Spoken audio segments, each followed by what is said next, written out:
देवर्षि नारद जय प्रभु जगन्नाथ जय प्रभु बलभद्र मोर प्रणाम ग्रहण करंतु प्रभु यशस्वी भव।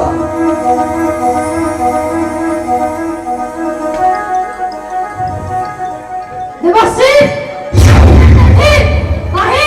देवलोक मन शांत होलानी बेटारू चली आसीस अस्थिरता सृष्टि मारिबाकू नारायण नारायण नमस्कार ठाकुर आपने एसी कथा कहउछंती माता आज पर हम श्रीमंदिर रे से अतिथि ताकण हम सेमिति किछि कहि परिबा सुह देवर्षि हठात श्रीमंदिर रे नारायण नारायण लीलामय को कोन बागना बहुत दिन देखि नथिली बाबा श्री वदन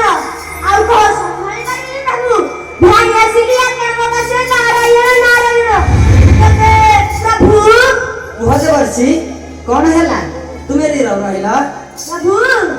लीलामय तुमे ए मते हमरे किबा तुमरिया रोहिला प्रकाश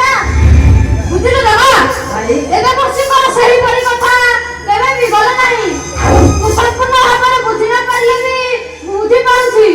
ଏ ହେଉଛି ତୋର ଭକ୍ତି ପରୀକ୍ଷାର লীଳା ତେବେ ତୁ କହିବ ଥିଲା ତୋର ଏଇ ଭକ୍ତି ପରୀକ୍ଷାର লীଳାରେ ମୁଁ ଯେମିତି ରହିଥାଏ